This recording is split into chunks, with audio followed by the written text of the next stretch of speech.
Em um mundo que teve sua paz abalada pela aparição repentina de monstros, uma existência praticamente extinta, a aparição de algo fez a existência desses seres se tornasse possível, a Torre. Neste lugar, nosso protagonista era um poderoso necromante, porém acabou sendo traído por seu grupo. Após despertar novamente 10 anos no futuro, ele decide recomeçar na Torre em busca de vingança contra todos.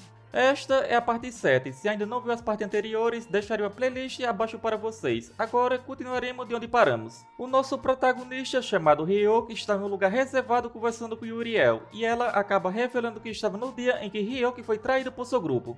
Por causa disso, ele fica extremamente irritado, e com isso ele fala que é melhor ela pensar bem antes de falar. Ela pergunta se ele sabe o que vai acontecer quando ele concluir todos os 999 andares dessa torre. Ele fala que ficará igual aqueles idiotas, algo entre deuses e demônios que vigiam a torre. Ela diz que os grandes seres estão cegos pela sua superioridade e não querem compartilhar esse lugar com ninguém. E todos, menos Ryoki, que são capazes de dominar a torre, eles tentam destruir. Ryoki questiona se eles estão tentando cortar pela raiz. Ela pergunta se ele não sabia disso. Ryoki fala que isso é apenas um palpite, mas agora estava completamente convencido de que o cérebro por trás de tudo isso está na sua frente agora. E assim, bastante irritado, Ryoki fala que vai mandá-la para onde suas asas estão agora. No entanto, ela diz que foi por causa disso que os traiu e se tornou uma exilada. Ryoki pergunta o que ela quer dizer com isso. Ela fala que foi exilada há 10 anos porque decidiu recusar a implementação desse plano em um dos desafiantes da torre, e o nome dele é Ryoki, a Estrela da Morte. Ela diz que foi ele mesmo. Após isso, ela desfaz sua habilidade. Em seguida, Ryoki fala que se comportou de maneira inadequada com ela e assim pede desculpas. Ela fala que não é culpa dele, pois deveria ter deixado isso claro desde o início. Ryoki fala que estava tudo bem. Ela agradece sua cooperação. Ela também fala que além dela, outras pessoas também foram exiladas de suas tribos. Ela diz que se ele quiser pode chamá-los para se juntarem ao seu grupo. Ryoki fala que em todos os lugares existem seres de caráter diferente. Ele pensa que essas pessoas que foram exiladas pelos 4 imperadores seriam muito poderosas, e se ele conseguir colocá-las sob seu comando, será uma grande força para ajudá-lo na guerra que ele travará contra os 4 imperadores. Ryoki pergunta onde fica a base do clã dela se quiser encontrá-la novamente. Ela responde que o esconderijo dela está localizado dentro da Cidade dos Sonhos no andar 190. Ele fala que está em um andar menor do que ele esperava. Ela fala que a influência dos imperadores está ficando mais forte e a partir do andar 200 não tem uma localização boa para eles. Ryoki pensa que esqueceu completamente que a influência daquele canalha começa naquele andar, o Imperador Tess, sendo a entidade que governa a torre do andar 200 ao 300, onde mesmo os 4 imperadores não ousariam estabelecer uma base nesses andares. E assim que qualquer base for estabelecida em sua propriedade, ela será completamente destruída. Após isso, ela fala que vai se vestir. Ryoki fala que está tudo bem. Enquanto observa as costas dela, ele fala que tem algo que ele quer que ela lhe dê. Ela fala que devido à tribo celestial que está sempre lhe observando, ela veio de corpo e mãos vazias, e pergunta o que ele gostaria. Ryoki fala que é exatamente isso que ele quer. Ela pergunta se ele é esse tipo de pessoa. Rapidamente, Ryoki fala que não é isso, onde ele estava falando de suas asas. Ele gostaria de algumas penas. Ela fica aliviada e fala que se é isso que ele quer, está tudo bem, dizendo que elas crescerão novamente. Ela fala para mantê-las seguras e não mostrar em público, pois a tribo celestial tem uma habilidade que pode encontrar o dono da pena. Ele fala para ela não se preocupar com essas bobagens, pois ele irá comê-las de qualquer forma. Ela não entende o que ele queria dizer, chamando ele de pervertido. Ryoki rapidamente fala que não é da forma que ela estava pensando. Ela fala que vai acreditar nas suas palavras desta vez, e assim diz que verá ele novamente na Cidade dos Sonhos. Ryoki fala para ela não se preocupar, pois estará à altura das expectativas dela. Ela fala que estará pacientemente esperando por ele, e assim ela vai embora. Vulcan pergunta se ele vai começar a comê-las agora, mesmo ele tendo poder demoníaco. Ryoki fala que está ansioso para ver o que vai acontecer. Ele pensa na força dos tiranos da tribo celestial e se pergunta sobre o poder que ele terá ao absorver a energia que está dentro dessa pena. Vulcan fala para ele fazer como quiser, estar aguardando para ver como ele vai ficar. Ao comer uma das penas, ele sente uma forte energia percorrer por todo o seu corpo. Ele sente como seu corpo fosse explodir.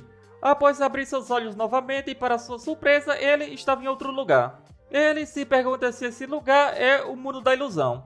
Ele pensa que sua ponte não foi capaz de resistir à absorção do poder divino, por isso veio parar neste lugar. Para sua surpresa, ao olhar para trás, ele percebe que havia uma cachoeira. Ele se pergunta se com apenas uma pena tem toda essa energia, sendo uma enorme cachoeira de poder divino. Ele pensa se conseguir matar Uriel e comer toda a ponte do poder dela, ele se pergunta quanto poder vai conseguir. Em seguida, ele percebe que a água da cachoeira estava cobrindo seus pés. Ele pergunta se não era apenas uma imagem para ilustrar o poder da pena. Ele sabia que se isso continuar assim, será engolido pela cachoeira. Ele se pergunta o que deve fazer agora. Ele começa a rir e fala que só tem uma saída. Onde seu corpo estava, Vulcan percebe que começa a sair uma energia do corpo de Hyoki. Ele percebe que Hyoki estava usando seu poder espiritual, porém ele sente que tem algo diferente junto, onde ele estava usando isso de uma maneira diferente. Vulcan se pergunta o que estava acontecendo. Miho estava preocupada. Vulcan fala para ela não se preocupar e confiar nele, onde ele começou a se mover, o que significa que ele definitivamente tem um plano. Vulcan fala que não é apenas ela que estava sentindo essa energia perigosa, ele realmente estava ansioso para ver o desenvolvimento dele. Dentro do mundo da ilusão, Hyoki estava bebendo o poder divino, porém ele percebe que isso não estava sendo suficiente. Ele espera que essa ideia de devorar o poder divino funcione, porém se continuasse assim, ele sabe que irá falhar, onde se ele devorar todo esse poder provavelmente vai perder a cabeça. Ele se pergunta se deve desistir. No entanto, é neste momento que ele se lembra que estas imagens são criadas pela sua própria alma, assim ele deve fazer do seu próprio jeito. Com isso, ele invoca uma enorme criatura e fala que vai começar a comer tudo agora. Ele conseguia sentir tudo, onde tudo era bastante saboroso. Ele queria muito mais. Onde seu corpo estava, Bao estava sorrindo. Ele fala que é isso que ele deseja e bate palmas. Ele exclama com alegria que este é o nascimento do Rei Demônio Predador. No passado, Hyoki pergunta o que seria Dragão da Ganância. Godlich fala que assim como ele parece ter Bao, ele também tem um deus que está sempre preparando alguma coisa.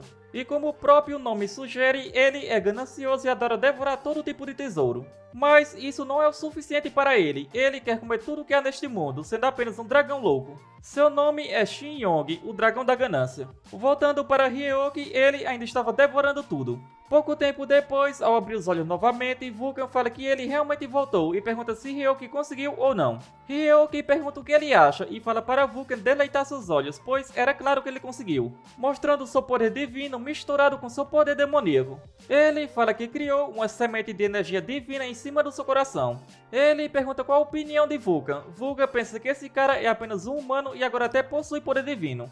Ele fala que se a tribo celestial souber disso, seu destino será a morte. Hyoki fala que sabe disso e que definitivamente vai machucar o orgulho deles. E o mínimo que vão fazer com ele quando descobrirem é matá-lo. Vulcan pensa que esse cara obteve um poder incrível, mas ao mesmo tempo perigoso, e que ele ainda não estava forte o suficiente para resistir ao poder dos 4 imperadores. No entanto, se ele conseguir controlar todo esse poder completamente, será capaz de enfrentá-los. Alguns dias depois, no campo de caça do 10º andar, os espíritos de Hyoki estavam eliminando alguns monstros. Um dos orcs consegue derrotar os espíritos de Hyoki, entretanto, logo em seguida, um dos novos espíritos de Hyoki cura todos eles. Hyoki pergunta a opinião de Vulcan sobre seu novo soldado. O Vulcan fala que o potencial dele é muito grande, sendo um mago espiritual com altas técnicas de cura, onde ele pode curar ferimentos fatais, que é a fraqueza da força dos soldados espirituais, até que sua energia espiritual se esgote. No entanto, ele pergunta se Hyoki acha que é uma boa opção, dando a ele um pouco do poder dos tiranos sagrados que ele absorveu daquela pena.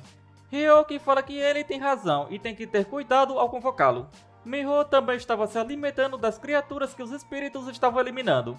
Hyoki fala que a missão já estava quase completa, faltavam poucas criaturas para ela comer.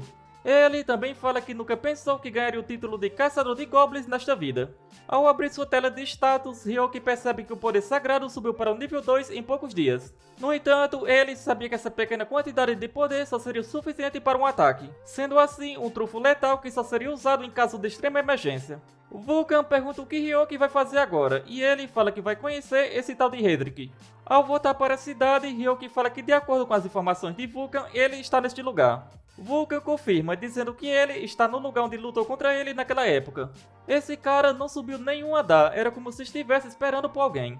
Hyoki estava bastante ansioso para conhecer esse matador de dragões. Ele pensa que deve ter alguma razão pela qual aquele cara ficou parado no 10º andar por tanto tempo, começando a acreditar que isso tem alguma coisa a ver com Uriel. O Vulcan fala que sentiu a presença dele, e assim que eles saírem desse beco, o cara estará na frente deles. E assim Hyoki encontra esse cara. Ao observá-lo, Ryoki tem certeza de que ele é um dragão. Com isso, ele fala para irem conversar com ele. Vulcan pergunta se ele vai falar diretamente com esse cara. Vulcan fala que talvez seja por causa de Ryoki que ele esteja esperando, e assim o assunto pode levar a uma grande batalha.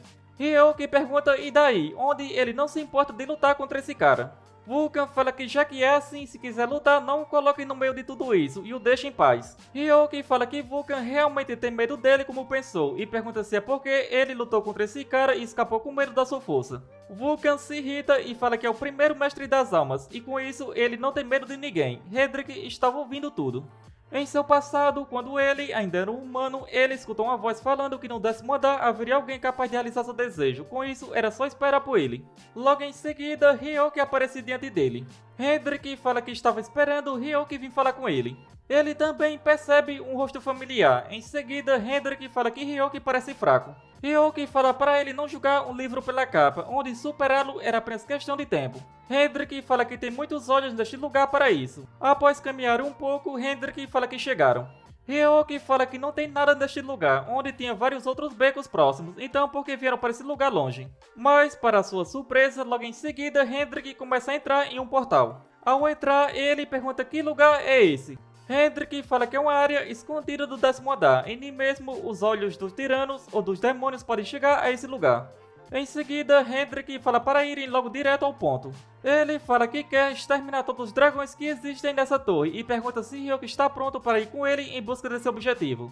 Ryoki começa a rir e manda ele ouvir o chamando de idiota. Ryoki questiona se esse não é um som estúpido. Hedrick fica irritado e pergunta o que ele estava chamando de estúpido. Vulcan fala que esse cara é um monstro e por que o irritou. Ryoki fala por telepatia para ele ficar calmo, pois tem um plano. Ryoki fala que não sabe quais são as circunstâncias dele, mas tem um palpite de como ele tinha chegado a essa situação. Ryoki fala que isso está longe do seu objetivo, que seria massacrar os 4 imperadores. Ele fala que não sabe por que Hedrick está tão obcecado por matar dragões, onde ele não tinha tempo para isso. Ryoki fala que todos querem lutar com ele, mas ele vai esmagá-los em pedaços, mesmo se for um dos 4 imperadores. E, em outras palavras, para os propósitos mesquinhos de Hedrick, ele não tem qualificações para acompanhá-lo. Hedrick fala que isso é impossível e pergunta se Ryoki está realmente planejando lutar sozinho contra os 4 imperadores, onde isso era loucura.